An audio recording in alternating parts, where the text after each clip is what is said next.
Welcome, everybody. It's a beautiful evening outside, but we have a very good reason to be inside, which is to celebrate the 2024 Tam Dalyell Prize for Excellence in Engaging the Public with Science. I'm Christina Boswell. I'm Vice Principal for Research and Enterprise at the University of Edinburgh, and I'm delighted to be welcoming our awardees this evening, and an especially warm welcome to Tam's family who have joined us this evening, including his wife, who is here for the first time in a few years. So welcome to everybody. This year's awardees are the brilliant Dr. Petra Schneider and Dr. Aidan O'Donnell, and they are part of the Rees Lab in the Institute of Ecology and Evolution. And they work with mosquitoes. You might have noticed mosquitoes are all around us. There are mosquitoes at the back, and we can go and visit them after the talk, and mosquitoes will feature, of course, as the main characters in the talk. And of course, mosquitoes might be small, but they are the most dangerous animal. But it turns out they're also a great tool for engaging children and really sparking interest in biology. So Aidan and Petra use their research on mosquitoes to help pupils experience what it's like to be a scientist and become young scientists, and to improve teachers' confidence in STEM.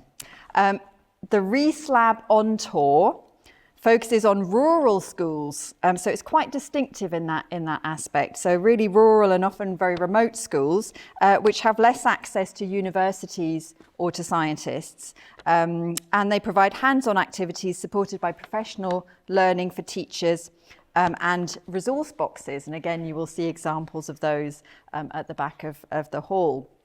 Now, the panel who judge this award were really excited about the entry, and the panel noted that it was an extremely impressive program of activity undertaken by researchers on top of their day jobs. And I just received clarification from Petra. I said, how much of your time do you devote to this? And she said, on paper or in practice? So on paper, 0. In practice, a good 20% of your time. I imagine it's sort of unevenly distributed throughout the year, but really a chunk of time on top of your normal day job. And the panel also said that the reach of the lab is extraordinary. And they said, and I love this is public engagement of which the university can be truly proud. And we are truly proud of it. So in a moment, I'm going to welcome them to the stage to tell us more about their work. And you'll have plenty of time to ask questions once they've spoken. So we'll allow some time for questions at the end. But first of all, I just wanted to say a little bit about the award. So the Tam Dalyell Prize for Excellence in Engaging the Public with Science is an annual prize which recognises and rewards researchers and science communicators at the University of Edinburgh for their work to improve public understanding and engagement with science. And this is a hugely important area for the university. So obviously a lot of our time and energy is focused on actually doing the science and the research, but we are absolutely committed to sharing the wonders and the insights of our work to really encourage and inspire and engage and inform wider society. And also in our current times, we feel that it's especially important, it's a really crucial part of our work to build public trust in science and expertise, because without that public trust, we would really struggle to have traction and impact and to apply our insights to really improve the world, to make the world a better place. The award can cover any aspect of public engagement, including working with schools, other community groups, publishing, broadcasting, organising, participating in public debates such as lectures, demonstrations and debates. So it's really quite a broad swathe of work. Now, why the Tam Dalyell Prize? So Tam Dalyell was the 47th rector of the university, and he held this post from 2003 to 2006. He was also MP in 2 constituencies, for West Lothian from 1962 to 1983, and then for Linlithgow from 1983 to 2005. So what a terrific span of service as a political representative. He's also author of 8 books, He's a fellow of the Royal Society of Edinburgh, and as if that's not enough, as if he wasn't busy enough with these incredible activities, for 36 years, from 1967 to 2005, he was a weekly columnist for The New Scientist. And when he retired from writing his column in 2005, New Scientist made an exception and marked his retirement with an article. And they wrote this rather prescient comment: the best columnists do not merely present opinions, they provoke, educate, pursue the truth and challenge authority and orthodoxy. By these standards, Tam Dalyell has done an exemplary job. So I think that's really inspiring to us, and as scientists and science communicators, I think we can all find inspiration in these words. So our awardees this evening, Petra and Aidan, are really excellent exemplars of this approach. So I'd like now to invite them to the stage to tell us about their work. Thank you.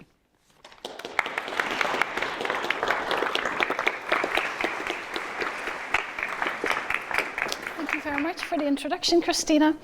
Aidan and I are delighted to have been rewarded this prize, and we're very happy to be given the opportunity today to tell you about our project. So today's plan is to tell you a little bit about the background of the science that underlies both our research as well as the schools project, and to introduce the schools project to you, which we call ReseLab on Tour. We want to tell you a little bit about how it got started, what it is we do, the impact we've had this far, and our plans for the future. And as Christina said, at the end of this presentation, there will be plenty of time for questions and hopefully a drink as well. We work in the ReseLab, and Aidan and I made this picture to celebrate the awarding of this prize. And this picture illustrates the subject of much of our schools project, the most dangerous animal in the world, the mosquito. There's about 1,000 of them in this cage. And if you take your audio equipment closer, this is what you would hear. And although the sound might make you feel a little bit uncomfortable, mosquitoes are actually really interesting. And luckily, most of the pupils that we visited in school seem to think the same way. And we'll tell you a bit more about the schools project soon, but I'd like to introduce ourselves, the science we do, and the people we work with first. So Aidan and I are pretty much from opposite sides of the world. Aidan came from New Zealand, and I'm from the Netherlands. And after some detours past various countries, both of us ended up working in Edinburgh, and we're part of the same team for many years now. Aidan and I both work in the ReseLab, which is led by our supervisor, Sarah Rees. She's here today as well. And in our lab, we do research on malaria parasites. We study every aspect of the life cycle of these parasites, but we also study the hosts that they infect, the mosquitoes that transmit parasites from one host to another, and we look at how the daily rhythms of all these creatures interact and influence how well the malaria parasites grow and transmit. And we don't do this work all by ourselves. We work with a great team, and we would like to highlight Jacob Holland, who's been very much involved in the startup of this project, and also current and past lab members, as well as our science friends who have joined us on school visits over the time. And this is our lab at King's Buildings. That's where we do most of our work. It's based in Ashworth. I must admit, it normally doesn't look this tidy. But this is where we do all of the work on the parasites. We count how many parasites are in blood samples, and we, for example, check how many parasites are in the mosquitoes. And this is where we grow our mosquitoes. On the right, you can see a video of the larvae swimming around in large tubs of water. And we have large cages in which we keep the flying adults to make sure they can't escape. And this room is kept at a very nice tropical 27 degrees Celsius, so you can imagine with the Scottish weather, this is quite a lovely place to work.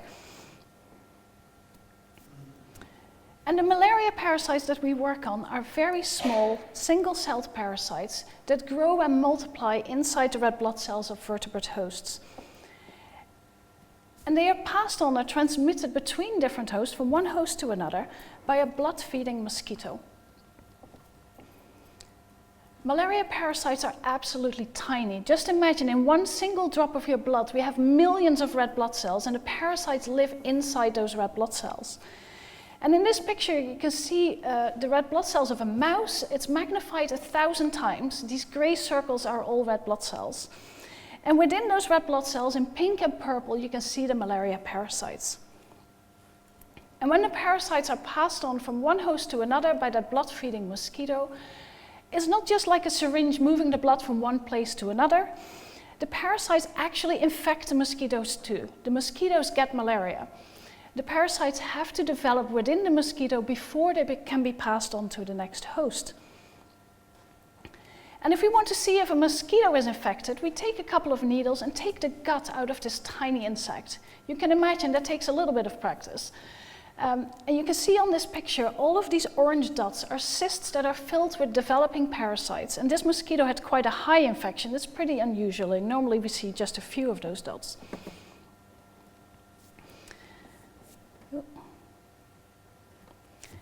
And if we look at the malaria parasites, there's loads of different species of malaria parasites. They all have their own hosts. Some species infect rodents or lizards, birds, monkeys, and there's only 5 species of malaria parasites that can infect people. And in Scotland, we are very lucky. We do have mosquitoes, but we don't have malaria that infects people. But across the world, malaria is a very serious health problem. About half of the world's population, including many of the poorest communities, are at risk of catching malaria.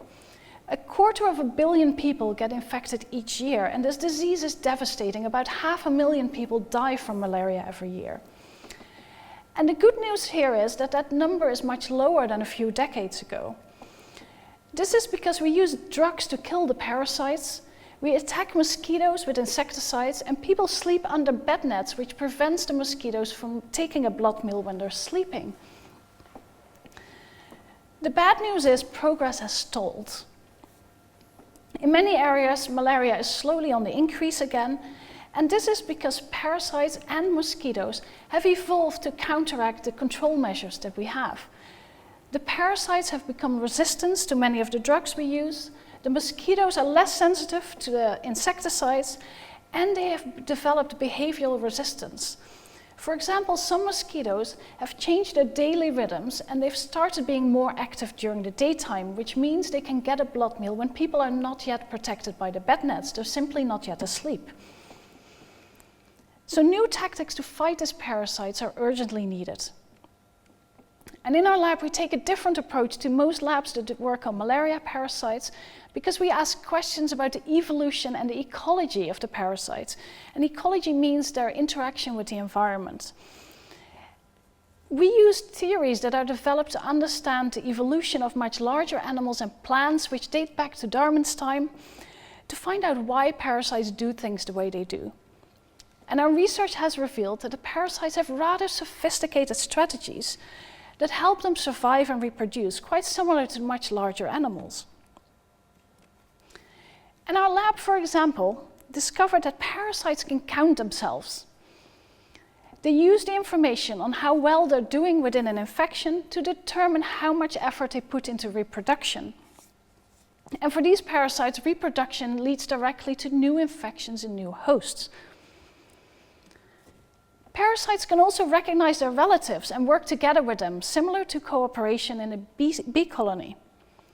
And if you thought that was far-fetched, parasites can also tell the time.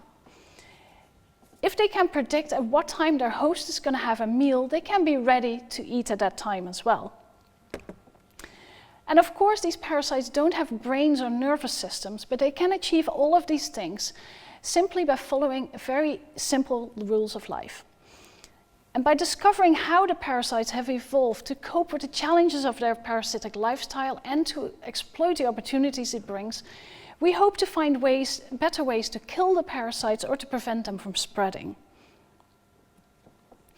So obviously we think all of this is extremely cool, and we're telling everyone about this, be it folk in the pub, at a party, the guy who sat in the bus next to us.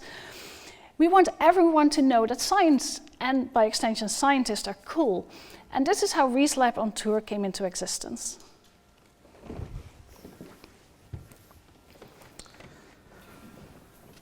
So we envisioned a group of super cool scientists traveling around beautiful Scotland and inspiring the new generation of equally super cool scientists.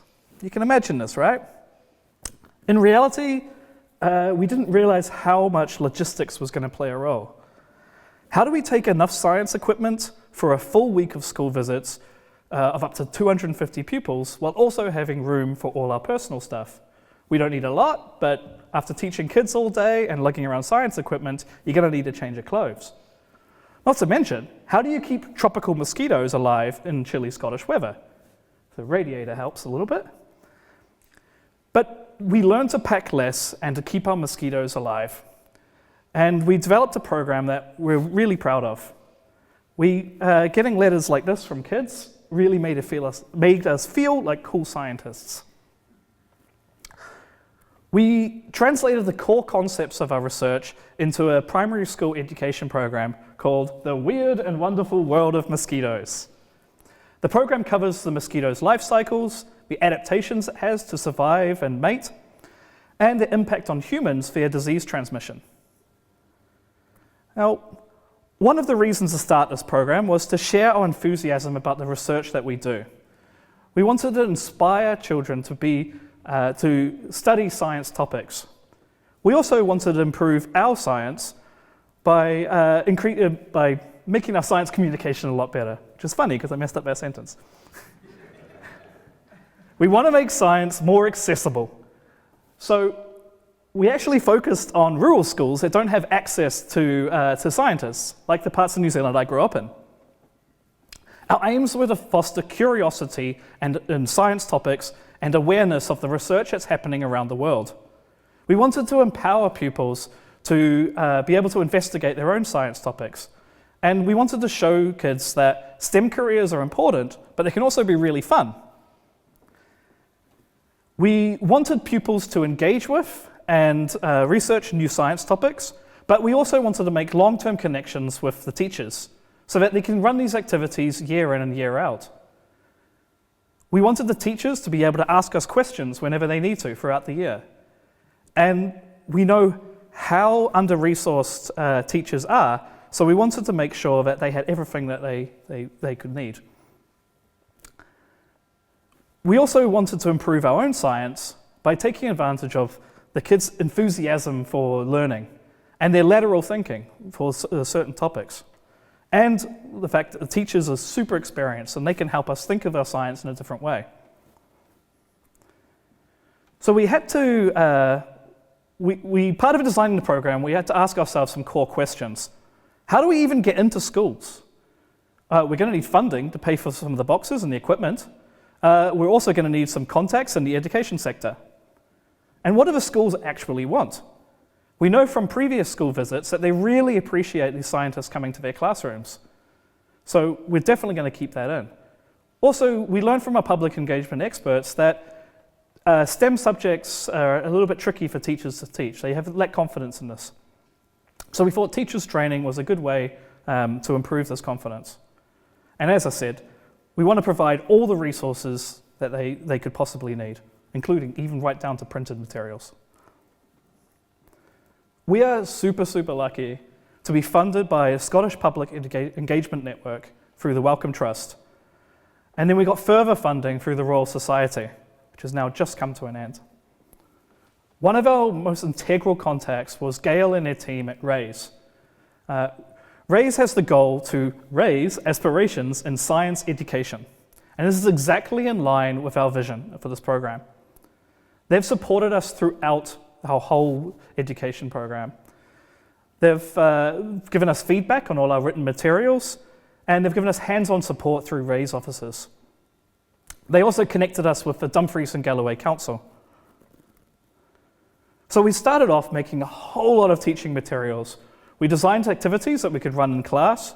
We made workbooks, not just for the pupils, but also for the teachers. We expanded our website and put all the materials on there, and we recorded some instructional videos that go with the activities. We discovered in filming these videos that we're not exactly naturals on camera. In fact, we're outright awkward as hell on camera. But Petra did say I have a David Attenborough-style teaching voice, which I find hard to believe. All of the resources that we make fit in with the Scottish Curriculum for Excellence, And not just for science. We included activities that involve maths, reading, writing, health and well-being, and arts. Teachers are incredibly busy, so being able to multitask and tick off multiple boxes at once is great for them. Also, for the kids, they learn a lot better when they're able to use multiple skills at once. Once we completed developing activities, we were ready to launch. And then this happened. We got stuck in a bit of a detour, as did the rest of the world, when COVID lockdowns closed all the schools. Plan B. We decided to make all our materials suitable for online and home learning. As soon as we were ready to deploy our new Plan B, lockdown was lifted, and then all the teachers were asking us to come visit the schools again. But we now have a whole lot of expanded materials that are much better than they were at the start. So we've gone back to original plan of visiting schools, and now with expanded materials and a backup team of science friends that help us when we inevitably get COVID. So what was it we actually did? With the help from our project partners at RAISE, we started a pilot, we launched a pilot for school visits in Dumfries and Galloway. The STEM team in Dumfries and Galloway was equally amazing, and they helped us do a lot of the planning for our first teacher training events and our first school visits. One of them even went along to every single school visit in their area. And from there we just kept going. We visited 32 schools, not just in Dumfries and Galloway, but also in different areas. And the teachers of those schools attended our teacher training. And these training sessions, they were focusing on expanding the teachers' knowledge about our science, but also to increase their confidence in teaching STEM subjects. We made sure there was lots of links to our own research, like actually ongoing research linking to what they were teaching in class. And we wanted to make sure there was loads of hands-on experiments that the teachers could try to make these training sessions really fun. At the same time, these events are networking events, not only for the teachers to talk to us, get to know us a little better and ask loads of questions, but also for teachers from different schools to talk to each other. And you might be amazed that they don't actually get that much opportunities for this. 75 teachers participated in our training program, and those teachers invited us then to come and visit our schools. During the in-class visits, we made sure we bring everything needed to do the activities in class, live mosquitoes and enthusiasm included. And we wanted to make sure to fully support those teachers, not just with the teacher training that I just mentioned, but also with continued assistance whenever they needed it. We're always just a phone call or an email away. But also with question and answer sessions with their students. We could have virtual sessions with an entire classroom and they can ask every question they want, which is actually really fun to do. And in addition to the in-class experiments that we did with the pupils, our teaching material contains a lot of follow-on experiments that the teachers can then do with their pupils. And we leave digital microscopes with the teachers so they can explore further science subjects in the future as well. And through this in-class program, we taught over 1,400 pupils, 1,408 actually, and we're still absolutely loving it. So our teaching materials are divided into 3 modules. I'm going to run through each of these modules and show you how they translate to our in-class activities. The first module is about the mosquito life cycle and lifestyle. Did you know that mosquitoes spend most of their lives underwater? This is a picture of baby mosquitoes swimming about, ready to become adults. In the first module, pupils will observe the mosquito life cycle using videos and microscopes. There's lots of activities to learn about how mosquitoes live their life and their place in the food chain. Pupils can also go pond dipping and collect wild mosquitoes which they can grow in the school.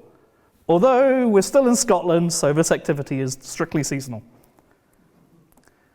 And this is how it translates to the classroom. Pupils use USB microscopes to look at living life stages on the screen. Most pupils are really good at picking up technology, and they adapt really quickly to the fact that the direction you move the microscope might not be the same direction that happens on the screen. Many of these pupils are already familiar with the butterfly life cycle, so we use this as a model to understand the mosquito life cycle. But we put focus on each of the life stages and the challenges they may face in the wild, and also the adaptations that each stage has to overcome these challenges. Module 2 is about the abilities that enable mosquitoes to live their lives successfully. Only female mosquitoes drink blood, as they need this blood to make eggs. So it's only female mosquitoes that give you itchy bites. Pupils learn the difference between male and female mosquitoes, and during the experiments, they learn to record and analyze data. We also have some activities that use the imagination and art skills for the students. We've got a smelly sock experiment, where kids wear a little nylon sock for 24 to 48 hours, and then they send them to us in the lab in Edinburgh. And then we expose these socks to mosquitoes, and we see which one is more attractive to the mosquitoes. Pupils learn the difference between male and female mosquitoes, easiest seen by the fluffy antenna on the males. They are then given dry, dead mosquitoes, and they can sort them into piles of the males and females. This is not an easy task, but the kids pick it up really, really well, really quickly. We also talk about why this is important to begin with. Since it's only female mosquitoes that drink blood, therefore it's only female mosquitoes that can transmit diseases such as malaria. The last mosquito module focuses on the mosquito being the world's most dangerous animal because of its ability to transmit diseases. Pupils tackle questions like, how do you socially distance from a mosquito? And why do mosquito bites itch in the first place? They also investigate how mosquitoes can adapt to avoid disease control measures, and will use their skills with coordinates to learn some laboratory skills. Pupils learn about coordinates in class, and learning about coordinates is useful in real life for reading maps, playing chess, playing video games. We use coordinates all the time in our lab essays. In the classroom, pupils fill 96 well plates with colored dye. They learn to use a pipette, get a feeling for precise lab work, and hopefully find a secret pattern. One of the things that the teachers feed back to us all the time was how impressed they were with the quality of the questions the pupils had during the question time. And we were too. In fact, we had to reduce the activity time and put more time for questions because they were so popular. Kids' questions cover quite a range. If a mosquito gets malaria and gets eaten by a spider, does the spider get malaria? No, animals can't get malaria just by eating the mosquito. All right. So if a mosquito has malaria and it gets eaten by a spider, and then the spider gets eaten by a frog, and then the frog gets eaten by a seagull, does the seagull get bird malaria? No. We've gone down a real old lady swallowed a fly situation in many of these question times. What if a cow with malaria falls on another cow, and then that cow cuts themselves, and the cuts mix blood? Will the other cow get malaria? No. What time do you go to work? How much do you get paid? Do you play video games? Why did you become a scientist? If in our insectary, all the mosquitoes in the cage are all boys and girls and they're all making babies, is that not bad? That one I had to answer, which was a bit awkward because you're looking at the teacher to hopefully stop getting some follow-up questions on incest. If a cat eats a mouse infected with malaria, does the cat get malaria? Did mosquitoes really exist at the time of the dinosaurs?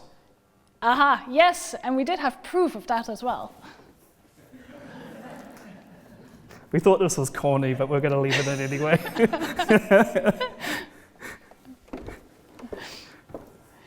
So the pupils' questions already told us that they were quite engaged with the subjects we were teaching, but we wanted to measure the impact in a little bit more detail.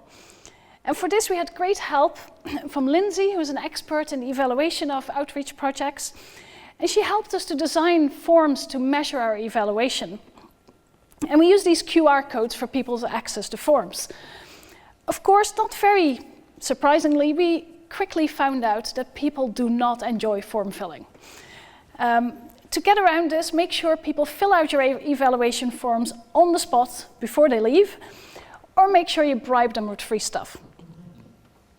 Something that was unexpected but extremely enjoyable and rewarding was the mail that we got from the pupils. What's not to like about arriving at work in the morning and finding an envelope full of drawings from the children and lovely letters that they've written just after you visited them? The teachers even commented that parents were thanking them because their children had come home bursting to tell them what an exciting day they had. And at some point we were packing the car after a day in the school, and one of the kids was picked up by his mum, and he was commenting on the fact that our visit had been so totally cool. So that's just proof we are really cool, or at least we do cool stuff. And the effect on the teachers we measured by asking them very simple questions. We asked the teachers, before they joined our project, were they interested in our science subject? And we got quite a mixed response. When we asked them whether the participation in the Rees Lab on Tour project had increased their interest in the subject, we got an overwhelming yes. There was a few people who noted no, because they already were interested, and a couple of people said they were still not interested. Well, I guess we can't make everyone love science, but we definitely tried our best. And the program in general really helped the teachers to increase their confidence and enthusiasm for teaching science. All the teachers answered positive to that question. They also said that they were much more likely to approach scientists, not just our team, but also other scientists, to supplement their teaching. And in general, the teacher training program has been extremely well received, and it's very popular. But we didn't just have an effect on the pupils and the teachers, we had an effect on ourselves as well. In addition to the realization that spending day after day with extremely excited pupils, and many of those pupils, is quite tiring, we did discover that we mostly loved the moments of teaching when students suddenly understood the concepts and the motivation that we got from actually teaching those pupils. And the ultimate impact, I think Jacob is here today, I haven't seen him yet. Yes, there. So Jacob actually retrained and became a teacher. On that note, Aidan and I will never want to be a teacher. We loved the times in the school. We've gained a completely renewed recognition for all the amazing work the teachers do, but after a couple of days, I really enjoy going back to my science lab.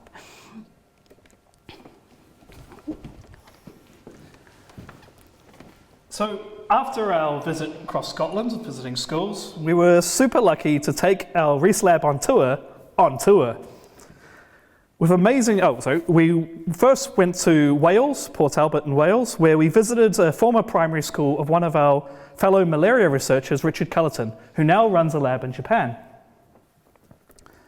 We've received some great feedback on this visit and made all the train delays all the worth it.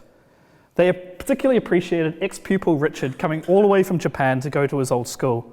One teacher even stated that they would now recognize Richard as their star alumni, replacing Bonnie Tyler. And we didn't just visit schools in the UK. During a collaboration project in Japan, we also visited loads of schools there. We worked together with Richard Cullerton, who just featured in the Wales picture, and his colleague Aki Kato. And this leaflet advertises our project to the schools in the local area. Don't ask me what it says, because I have no clue. And on this picture, you see the four of us visiting Matsuyama Castle. And Aki runs a secondary school science program from Ehime University. And these pupils came over to enjoy our class, and some of them actually traveled 3 hours each way on a Saturday to enjoy the science class. But it was the first time, also for Richard and Aki, to visit primary schools, and it was quite an experience. The pupils absolutely loved it. There was a little bit of a language barrier, of course. I now know the very useful words of ka for mosquito in Japanese and chi for blood. I still can't ask for the restaurant bill or get directions to the toilet. But what was absolutely universal is the reaction children have on cool science.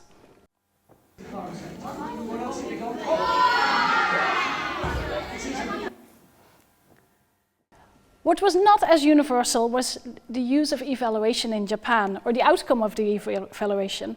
When we asked the pupils to tell us whether they enjoyed our class or not, and to put a sticker in a box, yes or no, to tell us, we got loads of stickers in the yes box. So far, so good. We got 0 stickers in the no box. So in the next school, we slightly adjusted our approach, and we asked the pupils to actually put their answer in a closed envelope so their classmates couldn't see what they were saying. And again, we got 100% positive feedback. And whereas we'd like to think we're that awesome, I think probably that getting criticism in Japan might need a slightly different approach. So what's next for the Rees Lab on tour? Well, we absolutely love visiting schools. We can't possibly visit every school ourselves, since, as Christina said, we've got a day job. So to widen our reach across Scotland whilst keeping close contact with schools, we now focus on more teacher-led activities, supported by teacher training materials and continued online support. With the help of our project partners, we're now implementing the teacher-led program. Thus far, more than 90 teachers from 61 schools have attended our teachers training, and 40 schools have signed up for our teachers training session in May. This is in collaboration with the Scottish Schools Education Research Centre, SERC. And there are many more on the waiting list. Schools taking part in the SERC program are given all the resources they need. This is a pattern. And they participate in virtual training and encouraged to create new lessons out of the materials we provide. Materials can be USB microscopes, magnifying glass, pipettes, printed worksheet and lab plastics, and dead mosquitoes. And if you want to get an idea of what upscaling actually looks like in practice, this is us just making 40 boxes. 20 boxes, sorry. And we've got 40 boxes to make soon, with maybe potentially another 30 boxes later in the year. So we've created a program we're really proud of, and it's popular with teachers and pupils alike. At the moment, we're talking to our funders to see if we can keep going. Hint, hint. We'd hope to continue with our teacher training program and the teacher-led activities. However, we still really enjoy visiting the schools, so we might sneak in a few in-class visits while we're going around Scotland. We want to continue on with the classroom Q&As where we can, but extend this program Scotland-wide. We aim to supplement the teachers' lessons wherever we can, and because since the teachers really appreciate the interaction with scientists. And on that note, if teachers value interactions with all professionals, to show the kids that, there are careers, all the range of careers they can grow up to have. So if you've had any interest in public education, I highly recommend just contact a school and see if you can go visit and talk about the stuff you do. Go do it. It's useful for you, and it's extremely rewarding for everybody involved. We couldn't do this without all the support we've had, both from our funders and all our science friends. Thank you for listening. We have lots of time for questions, and members of the Rees Lab will be at the back to show you some of the activities. Thank you.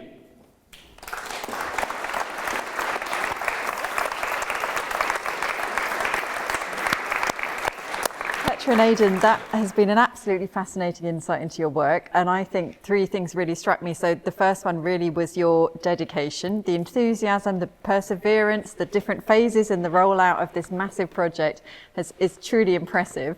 I think the skill that you've brought to it, the clarity of your communication, just the ideas and all of the different approaches that you've brought to bear, really phenomenal. And obviously you're very engaging to the children, and they probably will miss you not being there as individuals, but you can't be everywhere. But also I'd say the creativity, because I think the way you've sort of worked around the various challenges and issues and adapted and evolved, can I say, the approach is again really absolutely phenomenal. So can we all join in giving a round of applause for this fantastic work of the Rees Lab on tour? Thank you.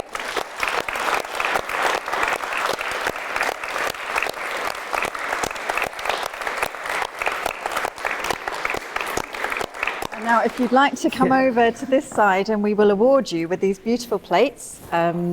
So, first of all, well done. Congratulations, Aidan. Thank you. And Thanks. congratulations to Petra. Thank you very much. Are really worthy recipients of the 2024 Tam Dalyell Prize.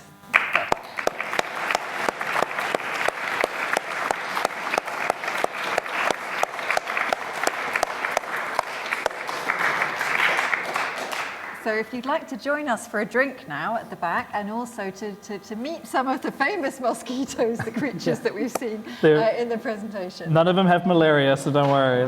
They're all clean. We might let them out into the Playfair Library. No, we won't. Okay, thank you very much. Thank you.